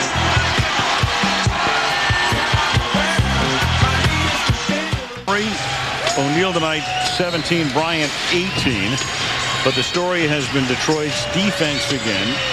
And Ben Wallace with 13 rebounds and 14 points, so he's done it on both ends. The technical foul will come after the personal foul on George, who looks over at Bernie Fryer and gets teed up. Yeah, and he earned the technical. There's no doubt about it. And right now at this point in the game, when your team is down 13 points, now 14 points, you can't afford to give up any free buckets. I don't think Phil Jackson is real happy about that technical foul, and that's why you see Devin George with that towel and sitting down. But there's nothing that Phil can do about it at this point. He's done all of the politicking and all of the carrying on, the manipulating that he could. Too late now. Here's Stewart. Al, Larry Brown is a consummate coach, even with this team dominating the game, a double-digit lead. The last time out, he told these guys, hey, this game is not over. We got to finish this quarter the right way. No wasted possessions, Al. Here's O'Neal. Can't get it. Larry Brown grew up in a Jewish family. He was born in Brooklyn and grew up in New York. His mom is 99. And I think his mom taught him, Larry, don't give yourself a Kenahara, which means don't say something prematurely. And so Larry has always lived that way. And Larry right now is not giving himself a Kenahara. No, he's not. And more importantly, he's making sure that his team knows that. Rip Hamilton was hit in the face on that last possession. It was an accident, but he was definitely hit in the face, right in the nose, it looked like, by Gary Payton. Watch the arm, bam. That's why you wear that mask. It's safer over here, Al. Doc, it's safer over here than on the bench. That's what I keep telling you. 7 seconds on the timer. Phillips. Here's Campbell free. Got it with O'Neal coming all the way out on him. Campbell went down. He thought he was fouled. Everything is falling right now. And a double technical now. Hamilton and Payton carrying on with each other. Well, that's the next step. You know, when you're getting dominated, the next step is to try to do other things. Verbally get into it. See if you can throw them off this way, because no other way has worked thus far. And I love what Larry Brown is doing. He's going to take Rip Hamilton off the floor because he wants him to get it together, and he's thinking, listen, Rip, this game is not over. Lindsey Hunter comes into the game. Kobe Bryant will bring the ball up the floor. Bryant, 18 points tonight, 6 out of 15 from the field. O'Neal into the corner. Three-pointer here. Russell misses. Lakers keep it alive. Payton. Fox now. Shaq works it back out. Payton tries for a three. Nothing drops. Prince gets the rebound. See, that's a sign of desperation. You had guys who could have chosen to put the ball on the floor. Now they're trying to catch up with the three-pointer. That is not going to get the Lakers back in this game. The Detroit Pistons are playing the right way. They just continue to execute their offense, move the ball, be patient, and get their shots.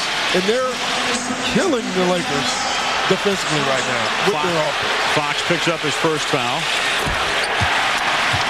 The Pistons this season holding 11 opponents in the regular season under 70 points. Fisher comes back in. In Larry Brown's 20-year career, coming into the season, his teams have held opponents under 70 a total of 10 times. He did it more in 1 year than in 20 years. It's been one of the more dominating defensive performances of all time. And in the playoffs, maybe of all time.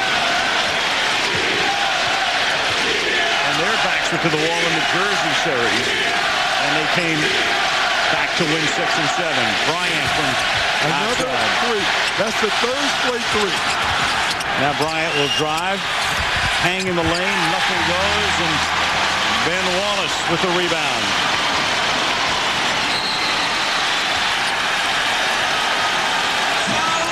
The Lakers have the look of this. We tried, we couldn't do it, we're not good enough, and now you can see them slowly deteriorate in front of your eyes. Kobe Bryant with the foul.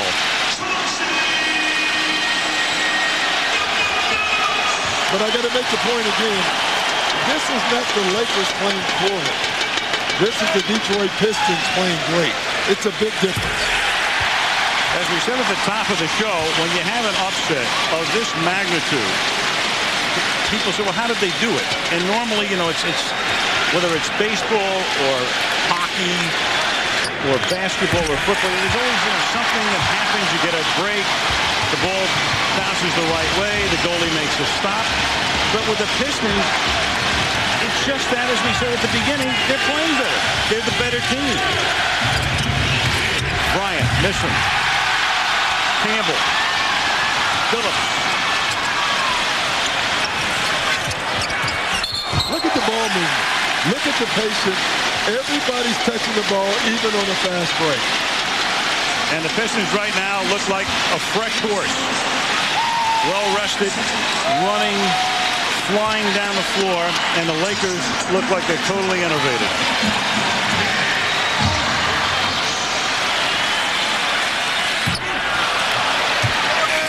Wallace has 10 rebounds in this quarter. He has 15 in the game. You know, every single game there's been a different guy. Chauncey Billups was dominant in one game. Rip Hamilton was dominant in one game. Rasheed Wallace was dominant in one game. And now tonight is Ben Wallace. You know, when you start thinking about MVP, I don't know if you can give it to one person. I think this should be a team MVP. I don't know if that's possible, but you have to think about it. They've got to give it to an individual according to the rules that I'm aware of. Change the rules. Yeah. Give it to a coach, too. Yeah, they could. They really could.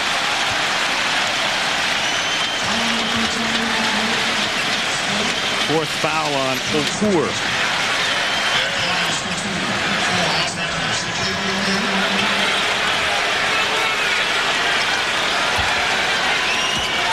O'Neal at the line is 3 out of 10.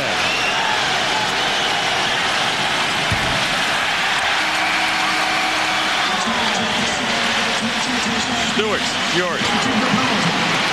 Al, Rip Hamilton just came back in the game. You saw him, he caught that blow to the face, but that face guard he's wearing, it's worth $2,500. The reason he's wearing it, he's broken his nose twice this year already. The doctor said if he has another one, he'd have to miss the rest of the season. What happens when he gets hit, all of the brunt of the blow goes against the forehead and the chin, so he is okay. Wow. Coast to coast with no one stopping the ball. Before this series, we said if the Lakers didn't play defense, they would not win this series. The Lakers have not played defense. And it's so loud, and they're so inexperienced as a unit out on the floor, they couldn't even get a shot away at the end of 3. Detroit on top, 82-59. The whole Brown family. Brother Herb in the middle, Shelley at the bottom. And the Pistons are 12 minutes away from the title.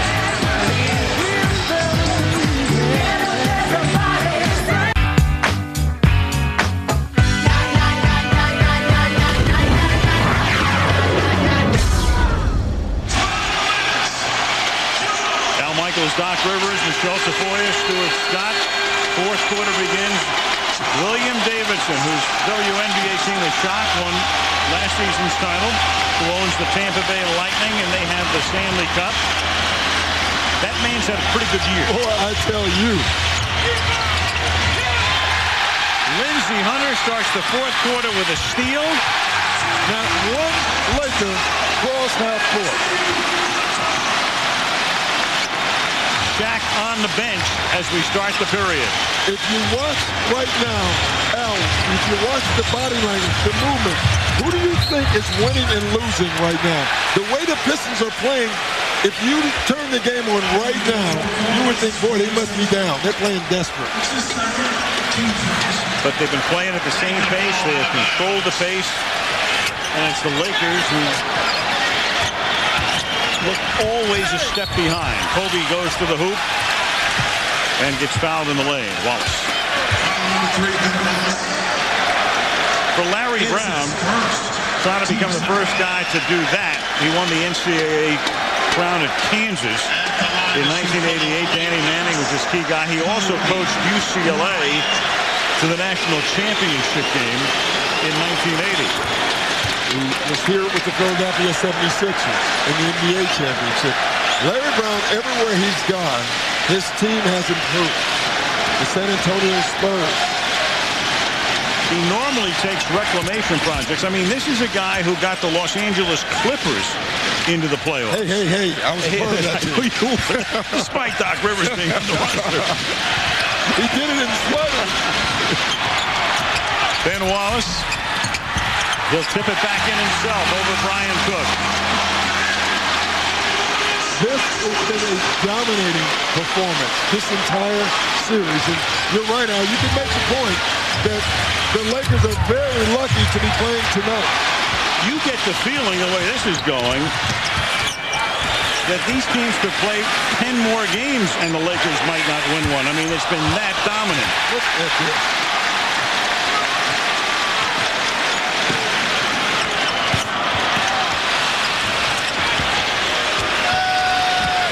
Walton to Rush. Hamilton on Fisher.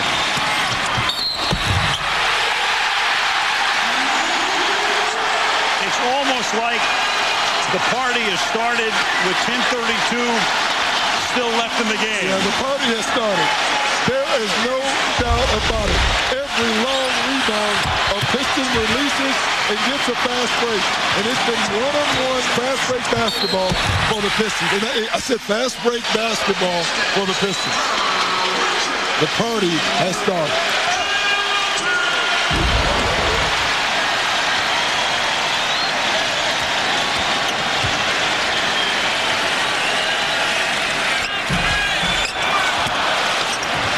Doc, you may be the last coach ever hired under 60 years old.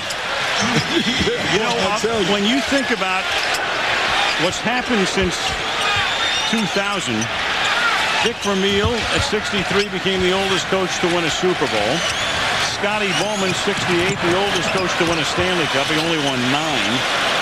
Jack McKeon, 72, won the World Series last year. And Larry Brown, who looks about 50 but is 63 years old, is on the verge of becoming the oldest to win an NBA title. Well, all I have to say is I hope I don't have to wait 23 years to win a title. Doc will keep this team warm for you, baby.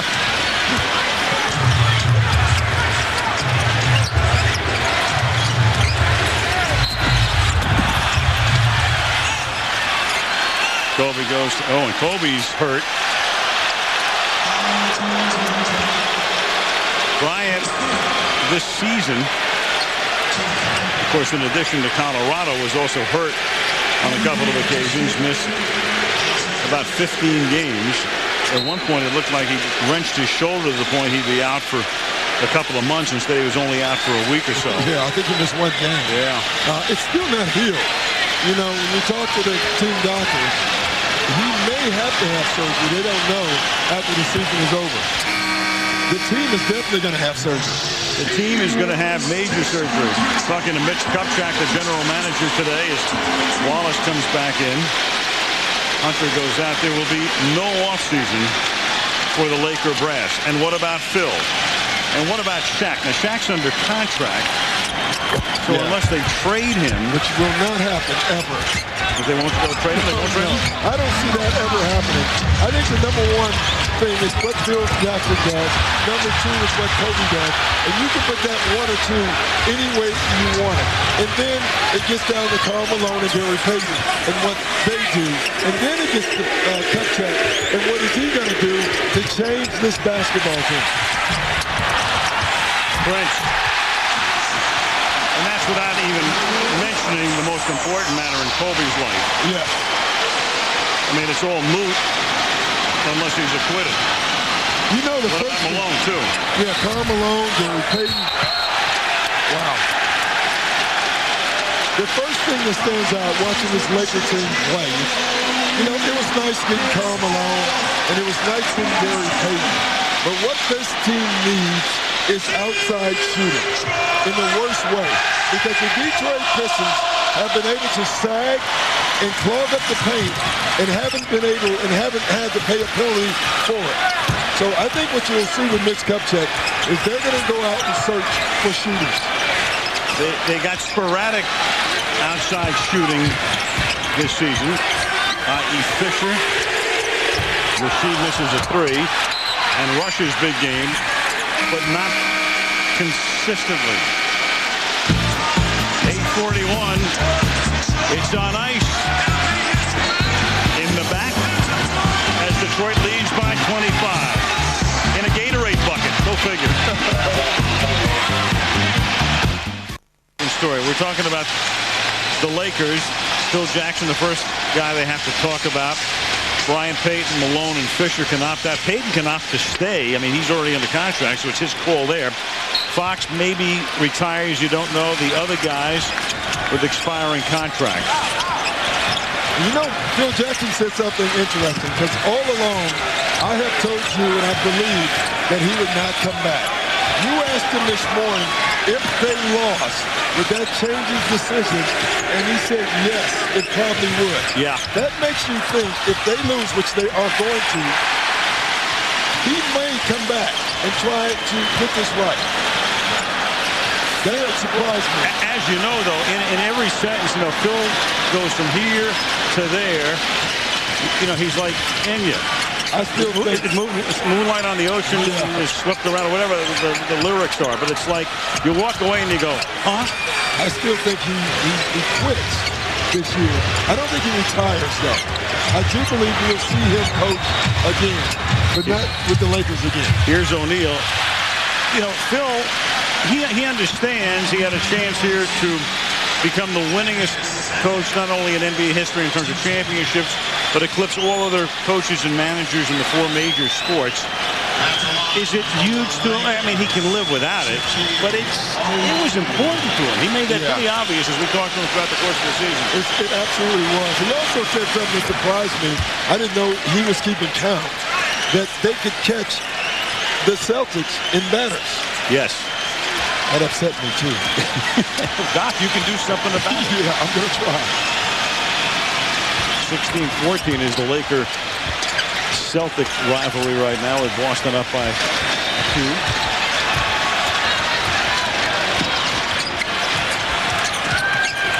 Phillips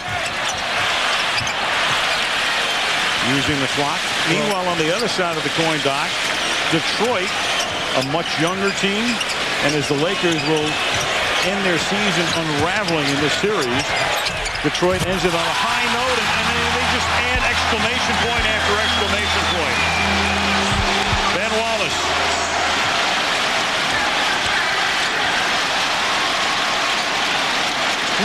Rebounds for Wallace.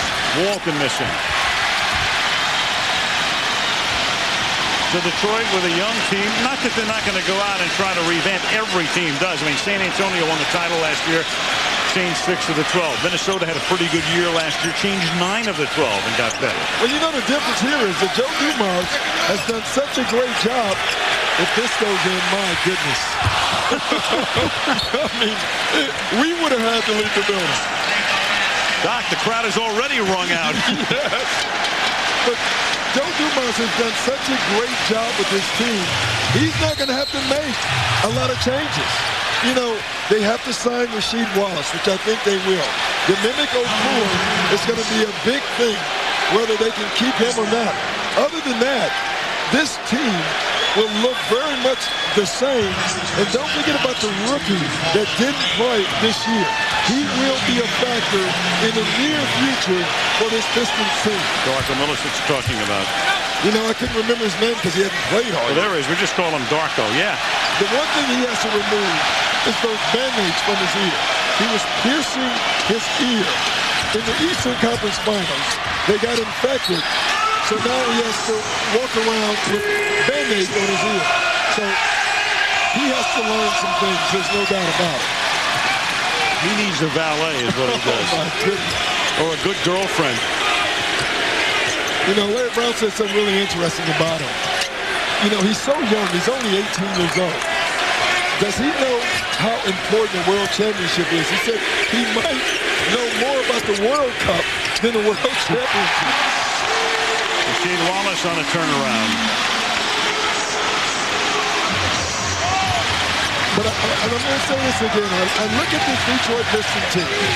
Chauncey Billups was given up on. Ben Wallace was said that he couldn't be a factor. Rip Hamilton have been moved.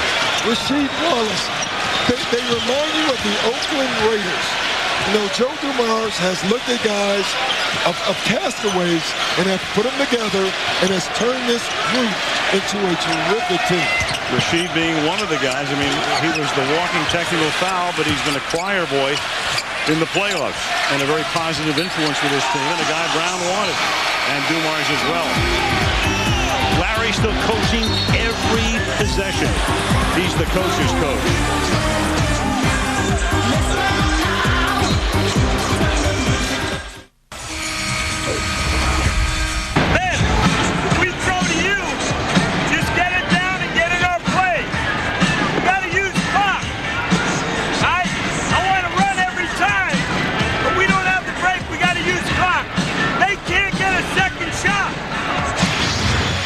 That's a man who has a championship wrapped up, Doc, in the fourth quarter of Game 5, coaching every possession. And you know it's awesome to watch him because obviously he wants to win a championship, but he's so much about the game of basketball. He's a teacher. He wants them to play the right way all the time. He's going to coach until 0-0-0-0 is on the clock.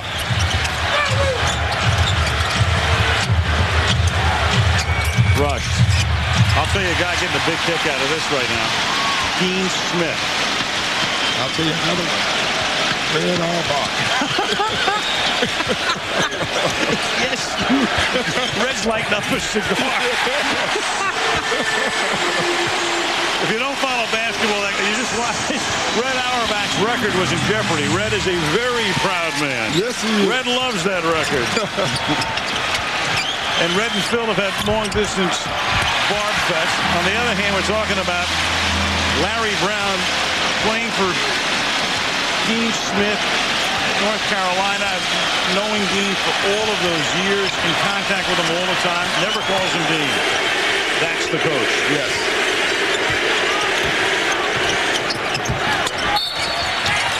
Doc, can I call you next year, like during the week, and you can give me some lines and I can read them on the air? Anytime. And I'll be watching you, I'll tell you that. Shaq on the bench.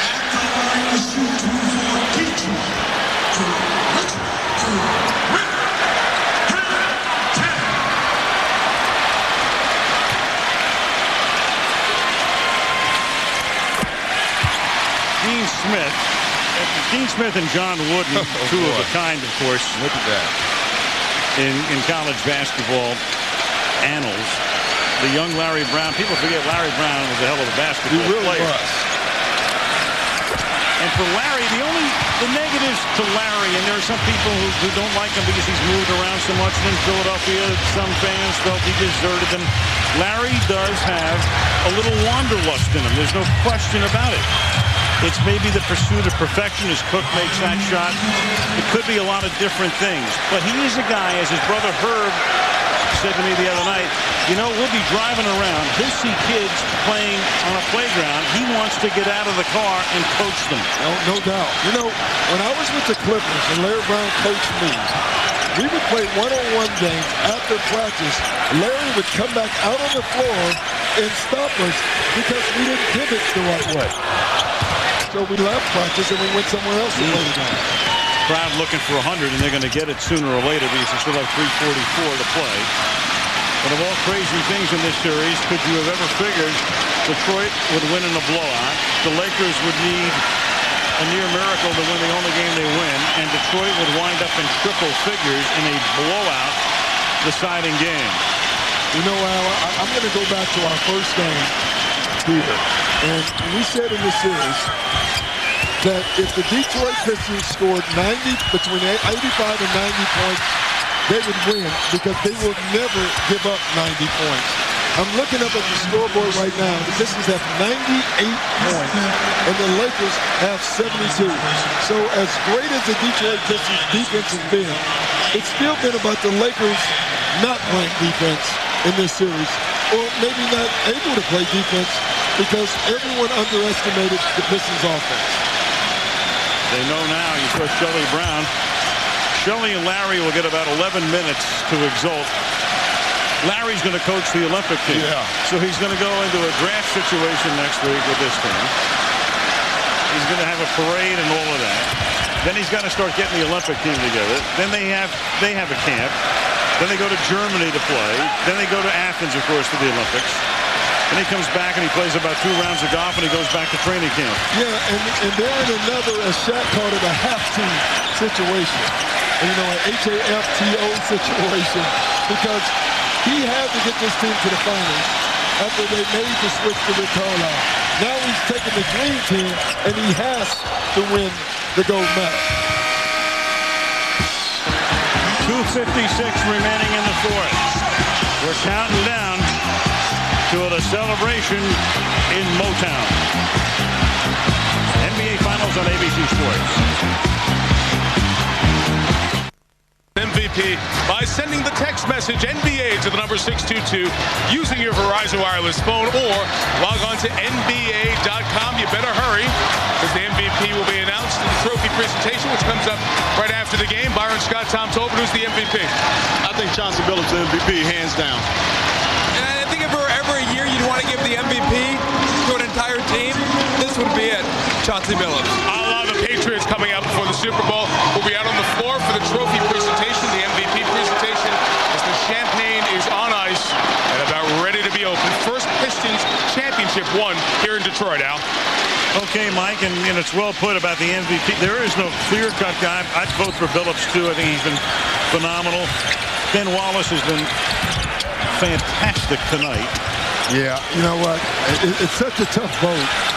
And I'm going to vote for Ben Wallace because this team is all about defense, and he's the anchor. And even though Billups has had better offensive games, Ben Wallace has been a factor throughout this series with his presence. And I think I have to go with him. This is the kind of election that's so close, there'll be a bunch of dangling chads at the end of it because there's no clear-cut guy. It should be a team MVP. And we talked about it on the pregame show, Doc. When you think about these Pistons, there won't be one guy who comes to mind. You'll think about a collection of guys. It won't be Michael Jordan's Bulls or Shaq and Kobe's Lakers or Duncan and Robinson's Spurs. This is different. It is. Actually, it's refreshing, too. Yeah, you could vote for Joe Dumars. I mean, the trade, before the trade deadline, bringing Rasheed Wallace to the Pistons swung the title to the Pistons. That is, I'm thinking about that.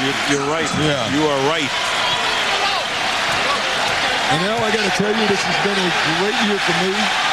I'm trying to stay composed. I really am. I've been a player. I'm going to coach the Celtics. And now I can say that I've done the NBA Finals with Al Michaels, Michelle DeFleur, and Phil Scott. And Al, this is so amazing. For me, it's been amazing. It's been awesome. Doc, you're so kind as Tayshaun Prince comes off and Larry will bring the guys off one by one. Doc, I look at it this way. The way you started at Orlando, we had to get you off the street. Yes, you did. And thanks for, and I had a blast this year with you. Thank you very much.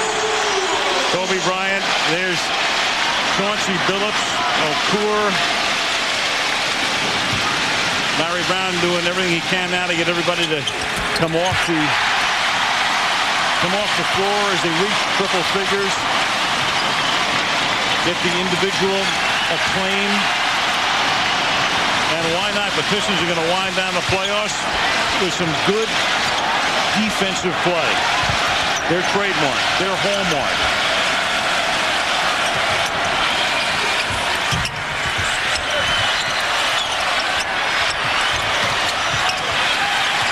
Again, those quick hands. James, Darko.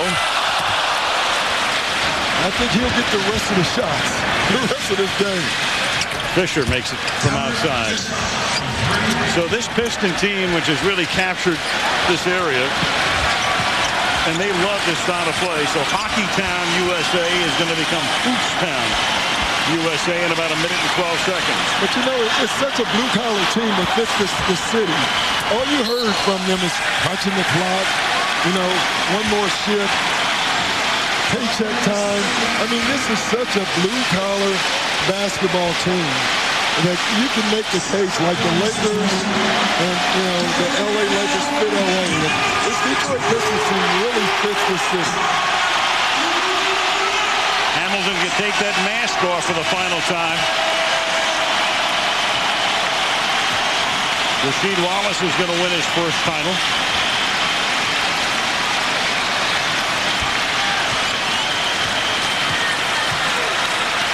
What a bizarre, just a bizarre end of the league. I'm looking at the shots. Bryant, O'Neal, Jackson, Malone in street clothes, Payton. And of all crazy things, this team, which always seemed to come up with the clutch play or the divine play when they needed it, will end it like this. Well, they lived on the edge, Al, and against the Detroit Pistons, you can't live that way. I will say this. It would be ironic if Karl Malone ends his career in street clothes, since he played every game for the most part his entire career. Sure. And if Phil Jackson ends his career losing for the only time in the finals, he'll be 9-1 here.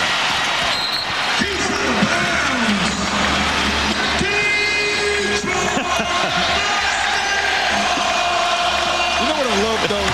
When they signed Karl Malone and Gary Payton, everybody assumed that, well, they just had won a title.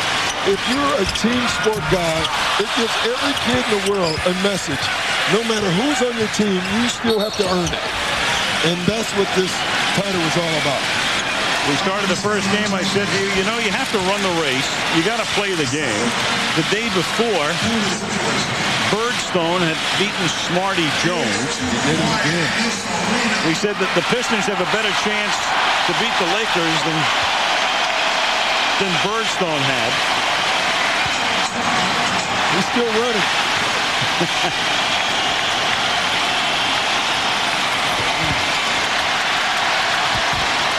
They're going to win the middle 3 games, something that no team has done at home since they went back to a 2-3-2 format in '85.